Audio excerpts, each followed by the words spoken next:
Learning. मैं गिटाईलाल सोनवाल जो आपको कंप्लीट रीजनिंग सब्जेक्ट पढ़ा रहा हूँ, जो आपको आपके सभी कंपटीशन एग्जाम के लिए हेल्प करने वाली है। और दोस्तों सब बढ़िया, आई होप सब बढ़िया होंगे, पढ़ाई वगैरह काफी अच्छी चल रही होगी। तो दोस्तों हमने वर्बल के 3 चैप्टर कंप्लीट पढ़ लिए थे और चौथा चैप्टर हम पढ़ रहे थे जिसका नाम था सीटिंग अरेंजमेंट, बैठक व्यवस्था क्रम। ठीक है दोस्तों, तो आई होप अगर आप चाहते हो मुझसे ऐसे ही कंप्लीट रीजनिंग सब्जेक्ट पढ़ना तो आप मेरे चैनल को सब्सक्राइब कर लें। नीचे रेड कलर का सब्सक्राइब बटन है, उस पर क्लिक करें और बेल आइकन को दबा दें, जिससे क्या होगा जो मेरे आने वाले वीडियोस हैं उनकी नोटिफिकेशन आप तक आ जाएगी। और दोस्तों अगर आपके कोई फ्रेंड सर्किल में, नेबर सर्किल में, ब्लड सर्किल में या फिर आपके सोशल मीडिया पर कोई भी कंपटीशन एग्जाम, रिप्लेसमेंट एग्जाम या सीईटी की तैयारी कर रहा है तो आप हमारे वीडियोस को जरूर शेयर करें। ठीक है दोस्तों, तो शुरू करते हैं आज की क्लास को। दोस्तों हमने 3 चैप्टर कंप्लीट पढ़ लिए हैं और चौथा जो चैप्टर पढ़ रहे हैं वो है सिटिंग अरेंजमेंट। इसकी काफी क्लासेस मैंने पीछे करा दी है। जो विद्यार्थी आज की क्लास को देख रहा है, मेरा उससे विशेष अनुरोध है कि वो जाके पीछे की क्लास को देखे। एक सिटिंग अरेंजमेंट को सोल्व करने के लिए आपको जो बेसिक चीजें की आवश्यकता होती है वो मैंने पीछे की क्लास में पढ़ाई है। ठीक है दोस्तों, तो शुरू करते हैं आज की क्लास को। मोबाइल को हॉरिजॉन्टल मोड पे लेके देखें ताकि चीजें आपको अच्छे से दिखाई दे और आप सभी का ध्यान बोर्ड की तरफ, मेरी तरफ होना चाहिए ताकि चीजें मैं आपको समझा सकूं। ठीक है दोस्तों, तो दोस्तों हमने 34 क्वेश्चन कर लिए हैं और आज हम जो डिस्कस करेंगे 35वीं पजल को, यानी 35वीं सीटिंग अरेंजमेंट को सोल्व करने की कोशिश करेंगे। ठीक है, तो आप सभी का ध्यान मेरी तरफ होना चाहिए ताकि हम चीजों को अच्छे से समझ सके। ठीक है, तो शुरू करते हैं पजल को सोल्व करना। ठीक है दोस्तों, ये पजल दी गई है, इसको सोल्व करना है, फिर इसके कुछ क्वेश्चन करेंगे। ठीक है दोस्तों, तो सबसे पहले हमें क्या करना होता है कि जब भी कोई सीटिंग अरेंजमेंट दे तो हमें क्या करना होता है, उसको एक बार रीड आउट कर लेना होता है कि एक बार पढ़ लीजिए कि वो क्या कहना चाहता है। उसकी कुछ चीजें आप पढ़ लोगे तो आपके दिमाग में आकर बैठ जाएंगी। ठीक है, फिर आप उसके बाद में उनके क्वेश्चनों को आसानी से कर सकते हो। ठीक है, तो सबसे पहले हम इसको पढ़ लेते हैं। देखो 8 व्यक्ति हैं, PQRST UVW एक वर्ताकार मेज के इर्द गिर्द एक दूसरे से समान दूरी पर केंद्र की ओर मुख करके बैठे हैं, परंतु आवश्यक नहीं इसी क्रम में। ठीक है, 8 लोग हैं, केंद्र की ओर मुख करके बैठे हैं, पर जरूरी नहीं इसी क्रम में, जैसे दे रखा है ऐसे बैठे हो नहीं है। ठीक है, उनमें से प्रत्येक का अलग अलग व्यवसाय है। ठीक है, प्रत्येक जो है उनका अलग अलग व्यवसाय है। कौन कौन से व्यवसाय है भाई? 8 लोग हैं, 8 लोगों के अलग अलग व्यवसाय है। एक मैनेजर है, इंजीनियर है, शेफ है, पायलट है, वकील है, डॉक्टर है, वास्तुविद है और शिक्षक है, परंतु आवश्यक नहीं इसी क्रम में। ठीक है, अब उसके बाद इंफॉर्मेशन क्या दे रखा है कि मैनेजर के दाएं दूसरे स्थान पर वी बैठा है, पायलट एवं इंजीनियर वी के निकटम पड़ोसी हैं। ठीक है, वकील टी यानी वकील टी के दाएं दूसरे स्थान पर आर बैठा है, टी पायलट का निकटम पड़ोसी है, डब्ल्यू तथा यू के बीच में केवल एक व्यक्ति बैठा है, टी के बाएं तीसरे स्थान पर एस बैठा है, यू तथा एस के ठीक बीच में पी बैठा है, पी के बाएं तीसरे स्थान पर एक वास्तुविद बैठा है, सेफ एवं शिक्षक निकटम पड़ोसी हैं वास्तुविद के, और डब्ल्यू एक शिक्षक नहीं है। ठीक है, तो हमने इस पजल को पढ़ लिया। पढ़ने से ये पता लग जाता है कि भाई हमें सेंटेंस को कहां से कनेक्ट करना है। ठीक है दोस्तों, पढ़ लिया हमने। 8 लोगों की बात कर रहा है, केंद्र में बैठे हैं, उनके अलग अलग व्यवसाय हैं। ठीक है दोस्तों, अब हमें ये देखना है कि जो हमारी पजल है, जो हमारी सिटिंग अरेंजमेंट है, वो कहां से कनेक्ट हो रही है, कि हम किस सेंटेंस को उठाएं सोल्व करने के लिए कि हमारी पजल एक दूसरे से कनेक्ट होती चली जाए। देखो जब मैंने पहले सेंटेंस को ही देखा तो यहाँ पे वी की बात हो रही है। ठीक है, मैनेजर और वी की बात हो रही है, और जब आगे चला तो पायलट और जो इंजीनियर है वो क्या है, वी के निकटम पड़ोसी है। तो मुझे इससे पता लगा कि अगर मैं वी से शुरू करूं, मैनेजर वी को पकड़ के शुरू करूं तो शायद मेरी पजल सिटिंग अरेंजमेंट सोल्व हो सकती है। तो मैं क्या करूंगा, यहीं से सोल्व शुरू कर दूंगा, क्योंकि ज्यादातर क्या होता है शुरू में ही दे देता है कि वो कनेक्टेड होता चला जाता है, आपको शुरू से ही ध्यान रखना होता है। कई बार क्या होता है कि 1 लाइन 2 लाइन छोड़कर कनेक्टिविटी देता है, लेकिन ज्यादातर तो वो पहली लाइन से ही पजल को कनेक्ट करके रखता है कि भाई विद्यार्थी को ज्यादा परेशानी नहीं हो, लेकिन बीच में चीजें बहुत सारी घुमा देता है। ठीक है ना, तो अब शुरू करते हैं। हमें क्या करना है, 8 लोगों को बिठाना है। ठीक है, ये लीजिए मैंने क्या किया, 8 लोगों को बिठा दिया। ये मैंने 8 लोगों को बिठा दिया। ठीक है दोस्तों, 8 लोग थे। जब भी गोले वाली बात आ जाए तो आप पहले 8 लोगों को बिठा दें। इससे क्या होती है, आसानी होती है कि भाई साहब फटाफट से क्वेश्चन हो सकता है। ठीक है ना, तो अब हमें क्या करना है कि मैनेजर के दाएं दूसरे स्थान पर वी को बिठाना है। हमें नहीं पता मैनेजर कौन है, बताया नहीं है, लेकिन हम क्या करेंगे भाई साहब, मैनेजर का पद तो है ना, कोई व्यक्ति तो होगा, तो हम तो क्या करते हैं यहाँ पे मैनेजर को मान लेते हैं कि भाई साहब अब मैंने तो यहाँ पे मान लिया। आप कहीं पे भी मान सकते हो। ठीक है, जहां आपको अच्छा लगे आप वहां पे मान लो। मैंने मैनेजर को यहाँ माना, मैं यहाँ क्यों मानता हूँ, ये मैं हर क्लास में बताता हूँ, क्योंकि यहाँ से क्या होता है, लेफ्ट राइट आसान होता है चूज करना। तो यहाँ से राइट वाला ये पार्ट हो जाएगा, लेफ्ट वाला ये पार्ट हो जाएगा। ठीक है दोस्तों, आई होप समझ में आया।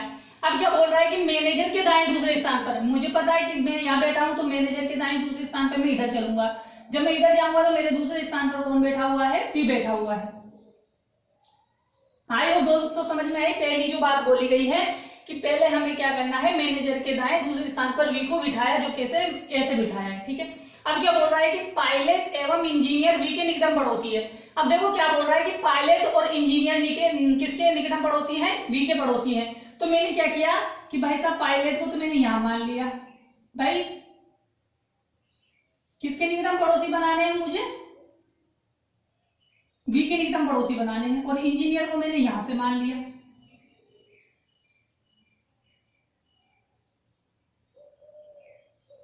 ठीक है दोस्तों, लेकिन दोस्तों क्या ऐसा ही हो सकता है क्या, कि ऐसा नहीं हो सकता है कि इंजीनियर यहाँ पे हो और पायलट यहाँ पे हो, ऐसा भी तो हो सकता है ना, क्योंकि ऐसी तो कोई बात ही नहीं बोली कि भाई ये यहाँ पे होगा या वहां पे होगा। बस इतना सा बोला गया है कि भाई जो पायलट और इंजीनियर है वो बी के निकटतम पड़ोसी है। ठीक है, तो अब हमें क्या करना पड़ेगा, एक और ऑप्शन लेना पड़ेगा, हमें एक और सीटिंग अरेंजमेंट लेनी पड़ेगी, हमें दो ऑप्शन मानकर करना पड़ेगा ताकि हमारी सीटिंग अरेंजमेंट फटाफट से सोल्व हो जाए।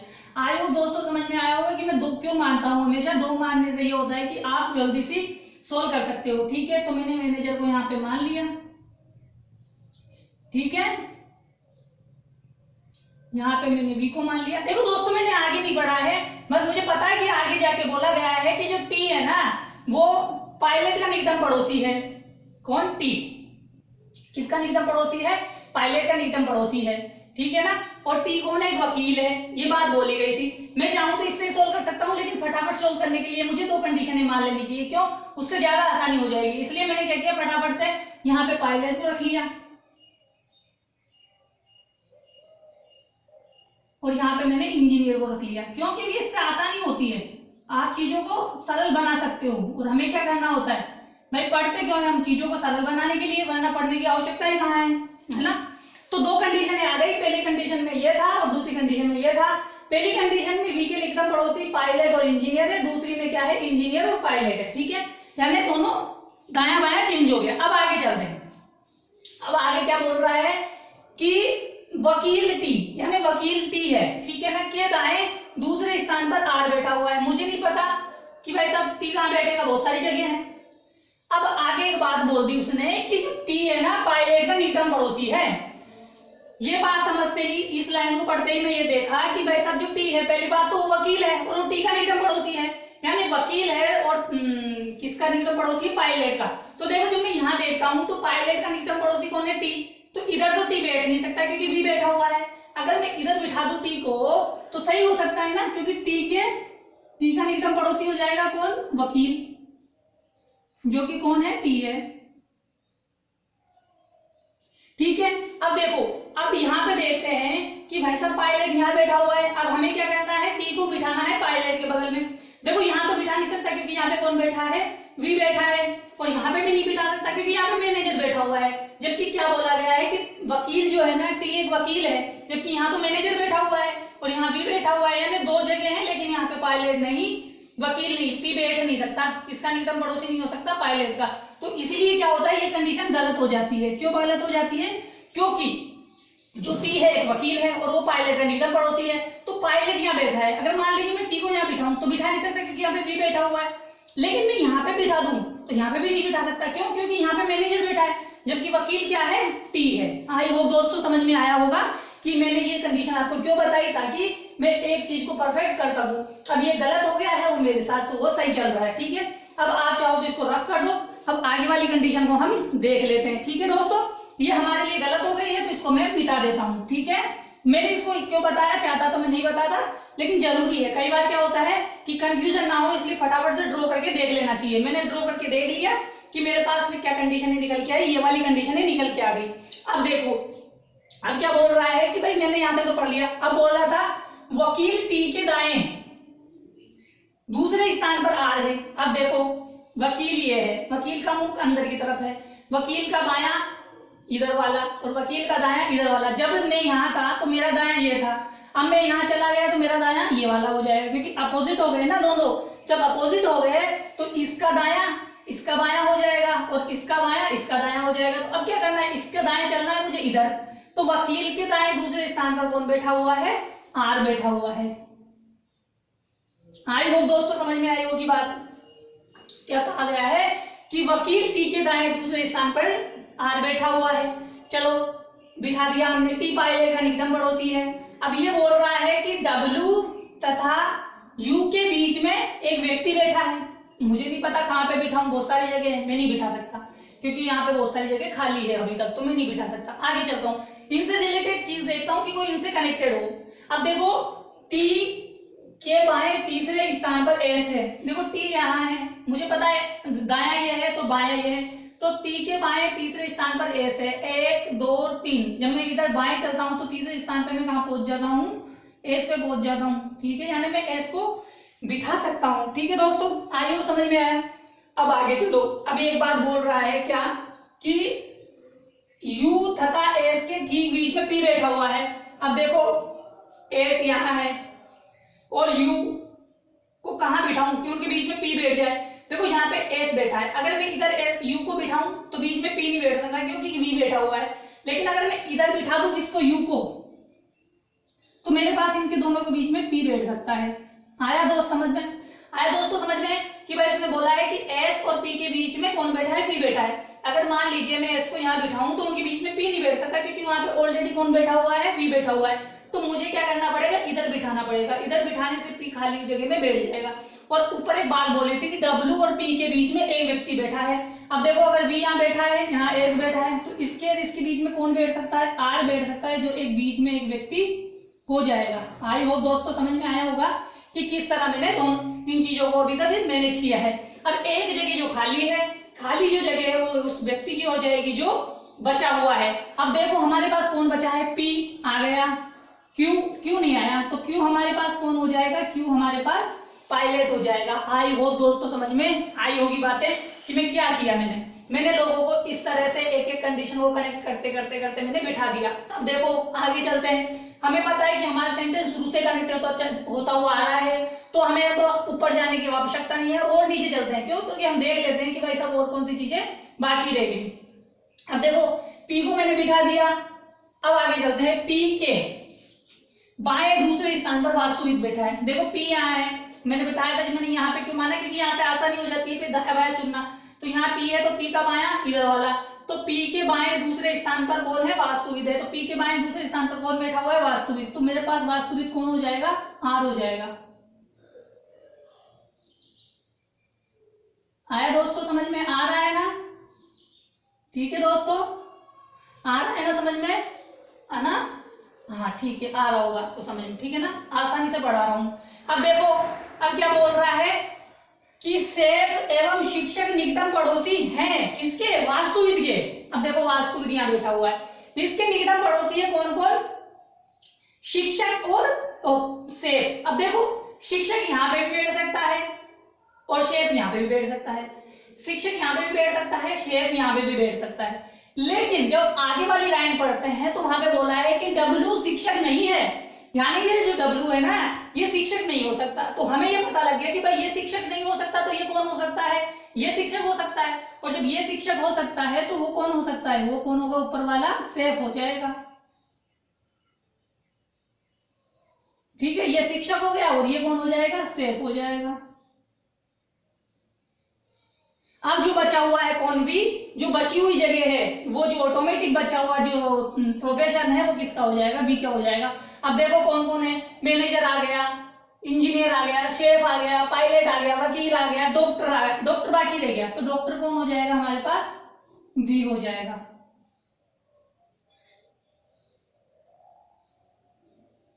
आई होप दोस्तों समझ में आ गई होगी पजल आपको, ना। ठीक है ना, आई समझ में दोस्तों पजल। आई होप दोस्तों समझ में आ गई होगी कि 8 लोगों को 8 उनके प्रोफेशन को किस प्रकार से एडजस्ट किया गया है। अब आप देख लो कि पजल सोल्व हो चुकी है। अब हमें क्या करना है, कुछ क्वेश्चन करने हैं। ठीक है, अब आपके सामने स्क्रीन पर क्वेश्चन आने वाला है, आप उसका आंसर देने के लिए तैयार हो जाइए। ठीक है दोस्तों, हमने सोल्व कर दिया सिटिंग अरेंजमेंट को, अब इनके क्वेश्चन करते हैं। ठीक है, तो आप तैयार हो जाइए।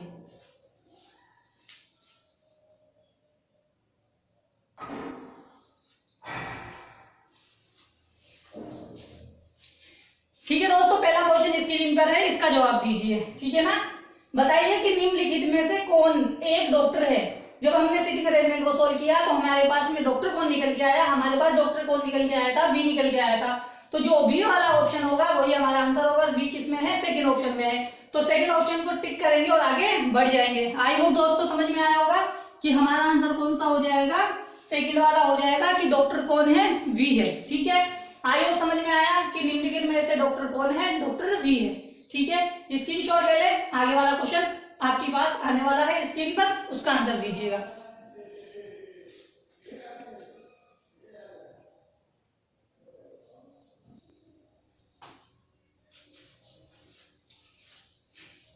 ठीक है दोस्तों, सेकंड क्वेश्चन आपके सामने है, इसको पढ़ें और इसका आंसर दें।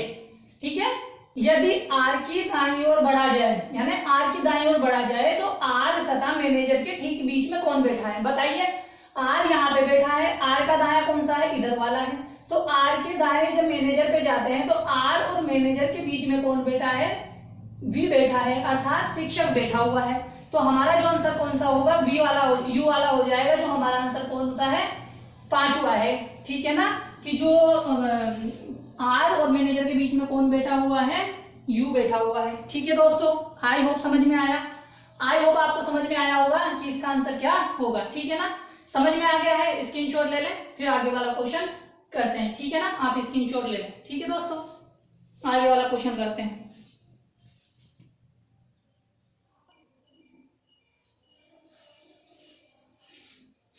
ठीक है दोस्तों, तो आपके स्क्रीन के सामने तीसरा क्वेश्चन आ गया, इसका आंसर दीजिए कि दी गई जानकारी के आधार पर निम्नलिखित में से कौन सा कथन सत्य नहीं है। मतलब हमें असत्य का पता लगाना है कि जो इसमें गलत है। ठीक है दोस्तों, तो चेक करते हैं कि इसमें बोला है कि आर एक शेफ है।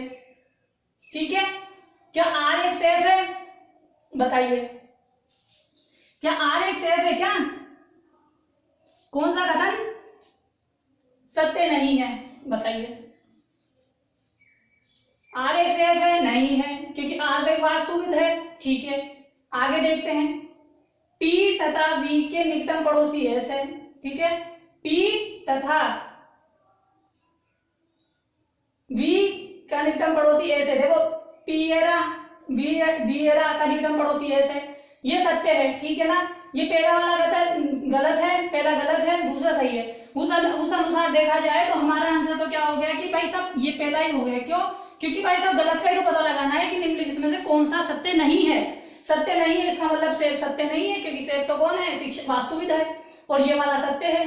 आगे वाला देखते हैं, यू तथा क्यू के बीच में केवल 3 व्यक्ति बैठे हैं। देखो, यू यहाँ बैठा है और क्यू यहाँ बैठा है, चाहे इधर से गिनो चाहे उधर से गिनो, 3 व्यक्ति ही बैठे हुए मिलेंगे। ठीक है, ये भी सत्य है।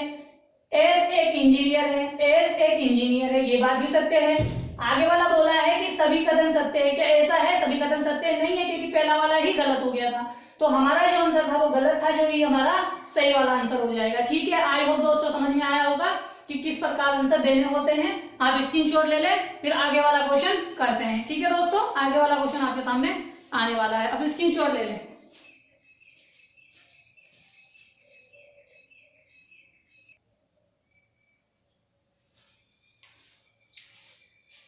बताइए दोस्तों, 4 क्वेश्चन आपके सामने हैं स्क्रीन पर, इसका आंसर दीजिए। ठीक है, बताइए कि दी गई जानकारी के आधार पर 5 में से 4 एक निश्चित प्रकार से एक समान है तथा वे एक अपना एक समूह बनाते हैं। निम्नलिखित में से वे कौन सा एक उस समूह में शामिल नहीं होता। बताइए कि 5 ऑप्शन दिए हैं, 5 में से 4 एक समान है, एक निश्चित समूह बनाते हैं, और एक अलग है जो एक समूह नहीं बनाता है, वो अलग है। बताइए कौन सा है। चेक करते हैं, एस और यू। एस के बाएं चलने पर, यानी एस के बाएं चलने पर एक व्यक्ति आता है, यानी पहले व्यक्ति के बाएं दूसरे स्थान पर सेकंड व्यक्ति है। दूसरा चेक करते हैं, आर डब्ल्यू। आर डब्ल्यू, देखो 2 कंडीशन बन रही है, या तो बाएं है या बीच में एक व्यक्ति है। ठीक है, अब देखो दूसरा आर डब्ल्यू, यानी आर के बाएं हैं पर बीच में कोई व्यक्ति नहीं है, लेकिन बाएं तो है, इतना तो पता है कि भाई बीच में एक व्यक्ति तो है और दूसरे में एक व्यक्ति नहीं है। अब आगे वाला चेक करते हैं कि इन दोनों में से कोई अलग है। टी क्यू, देखो टी और क्यू, टी के ठीक बाएं बैठा हुआ है क्यू, यानी सेकेंड व्यक्ति पहले व्यक्ति के ठीक बाएं बैठा है, यानी ये तो सेम चल रहा है और ये अलग हो गया। आगे चेक करते हैं कि आगे कोई और दूसरी कंडीशन तो नहीं अप्लाई हो रही है, क्या मतलब है बाएं बाएं ही तो ना बैठे, कोई दाया ना बैठ जाए, ठीक है ना। अब देखो पी यू, पी के ठीक बाएं यू बैठा हुआ है, वी एस, वी के ठीक बाएं एस बैठा हुआ है, यानी जो हमारा आंसर होगा कौन सा होगा, फर्स्ट होगा, क्योंकि एस के बाएं दूसरे स्थान पर यू बैठा हुआ है, जबकि सब क्या बैठे हुए हैं, ठीक बाएं बैठे हुए हैं। तो हमारा आंसर जो कौन सा हो जाएगा, हमारा आंसर हो जाएगा फर्स्ट वाला। ठीक है दोस्तों, आई होप समझ में आया।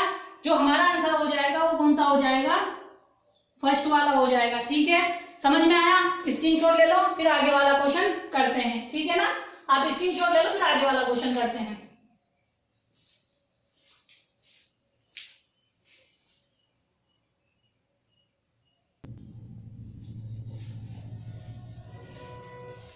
बताइए दोस्तों, पांचवा क्वेश्चन आपके सामने है, इसका आंसर दीजिए कि Q के दाएं दूसरे स्थान पर कौन बैठा है। सिंपल क्वेश्चन है, बताइए कि C के दाएं कौन, Q के दाएं दूसरे स्थान पर कौन बैठा है, बताइए। देखिए Q यहाँ बैठा है, Q का दाया उधर वाला, तो Q के दाएं दूसरे स्थान पर कौन बैठा है, शेप बैठा है, मतलब W बैठा है। तो W जो हमारा आंसर है कौन सा होगा, चौथा वाला हो जाएगा। तो हमारा आंसर कौन सा होगा, फोर्थ नंबर का। ठीक है, आई होप दोस्तों समझ में आया, आई होप दोस्तों समझ में आ गया होगा।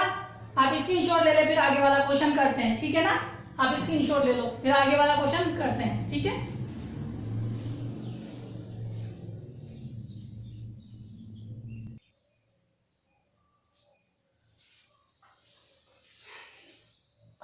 ठीक है दोस्तों, आखिरी क्वेश्चन आपके सामने है, इसका आंसर दीजिए।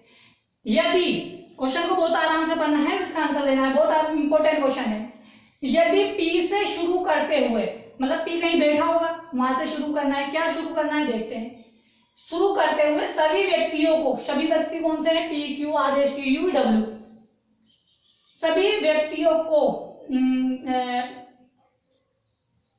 शुरू करते हुए सभी व्यक्तियों को वामावर्त दिशा में अंग्रेजी वर्णमाला के अनुसार बिठाया जाए। वामावर्त का मतलब होता है कि घड़ी की उल्टी दिशा में, जैसे घड़ी तो यूं चलती है ना, क्लॉकवाइज, तो हमें एंटी क्लॉकवाइज बोला है, मतलब वापस से रिवर्स में बिठाया जाए तो कितने व्यक्तियों का स्थान अपरिवर्तित रहेगा, P को छोड़कर। अब हमें यह बताना है कि भाई अगर हम P से शुरू करें, सभी व्यक्तियों को बिठाना कैसे, वामावर्त में अंग्रेजी वर्णमाला के अनुसार, तो कितने व्यक्तियों का स्थान अपरिवर्तित रहेगा, P को छोड़ के, मतलब उसमें P को शामिल नहीं किया जाएगा। ठीक है, अब देखो कैसे करते हैं, इसको देखते हैं। सबसे पहले P कौन सा है, P, तो हमारे पास यहाँ पे कौन बैठेगा, P बैठेगा। ठीक है ना, P यहाँ पे हो गया, P Q R S T U V W। ठीक है, हमने क्या किया, 8 लोगों को बिठा दिया। अब हमें ये देखना है कि इनमें से कितने स्थान अपरिवर्तित रहे। देखो P को तो हमें छोड़ देना है, तो इससे तो कोई मतलब नहीं है। देखो S की जगह कौन आ गया, Q आ गया, तो स्थान परिवर्तित हो गया। V की जगह R आ गया, Q की जगह S आ गया, T की जगह T है, मतलब एक स्थान अपरिवर्तित रहा। W की जगह U आ गया, R की जगह V आ गया, U की जगह W आ गया। तो यहाँ से क्या पता लगा, हमें ये पता लगा कि भाई एक व्यक्ति था T जिसका स्थान अपरिवर्तित रहा था। तो इसके हिसाब से हमारा आंसर कौन सा होना चाहिए, सेकंड वाला, यानी एक व्यक्ति ऐसा था जिसका स्थान अपरिवर्तित रहा। तो दोस्तों आई समझ में आज की आपको सिटिंग अरेंजमेंट काफी अच्छी है, बहुत इंपॉर्टेंट है और एग्जाम में पूछी जाती है। मैंने वही क्वेश्चन कराए हैं जो एग्जाम में पूछे जाते हैं, एग्जाम के रिलेटेड क्वेश्चन ही मैं करा रहा हूं, ताकि आपको समझ में आए कि एग्जाम में किस तरह से क्वेश्चन को पूछा जाता है ना। आई होप आपको दोस्तों समझ में आ गई होगी। अगर समझ में आ रही हो और आप मुझसे पढ़ना चाहते हैं कंप्लीट रीडिंग सब्जेक्ट पढ़ना, तो नीचे रेड कलर का बटन है सब्सक्राइब, उस पर क्लिक करें, बेल आइकन को दबा दें, जिससे क्या होगा कि मेरा जो आने वाले वीडियोस है उनकी नोटिफिकेशन आप तक आ जाएगी। ठीक है दोस्तों, और दोस्तों अगर आपके पास आपके फ्रेंड सर्किल में, नेबर सर्किल में, ब्लड सर्किल में या फिर आपके सोशल मीडिया पर कोई भी कंपटीशन एग्जाम, रिप्लेसमेंट एग्जाम या सीटी की तैयारी कर रहा है तो आप उसे हमारे वीडियो जरूर शेयर करें ताकि वो सीटिंग अरेंजमेंट को काफी अच्छे से समझ सके और रीजनिंग के काफी चैप्टरों को वो पढ़ सके। ठीक है ना। आज हमने 35वां क्वेश्चन कर लिया है, आगे हम आगे वाला क्वेश्चन करेंगे। ऐसे ही एग्जाम वाले क्वेश्चन करेंगे, कल और भी अच्छा क्वेश्चन आएगा। ऐसे करते करते हम 10-15 क्वेश्चन और करने वाले हैं। ठीक है ना। तो बहुत सारी क्लासेस कराई है मैंने, अभी तो 20 क्लास हो चुकी है और 20 क्लास ही और होगी। ठीक है ना। एक क्वेश्चन एक वीडियो में करा रहा हूँ, क्यों? क्योंकि एग्जाम में पूछे हुए क्वेश्चन है काफी बड़े होते हैं और टाइम टेकन होते हैं, तो मुझे आपको आसानी से समझाना भी होता है। ठीक है। कल मिलेंगे आगे वाले क्वेश्चन के साथ, 36वें क्वेश्चन के साथ। आप चैनल को सब्सक्राइब कर ले ताकि मेरे जो आने वाले वीडियोस हैं उनकी नोटिफिकेशन आप तक आ जाए। लाइक करें, कमेंट करें, कमेंट के माध्यम से बताएं कि हम आपको जो दे पा रहे हैं क्या वो समझ में आ रहा है, नहीं समझ में आ रहा है। समझ में आ रहा है तो यस, नहीं आ रहा है तो नो करके बताएं ताकि हम कुछ और इंप्रूवमेंट कर सकूं। ठीक है ना दोस्तों। आई होप, मैं चाहता हूं कि मैं आपको बता रहा हूं कि आई होप आपको काफी अच्छे समझ में आ रहा होगा कि मैंने इस चीज की काफी अच्छे से तैयारी की है, इसलिए, है ना। तो कल मिलते हैं 37वें क्वेश्चन के साथ। ठीक है दोस्तों।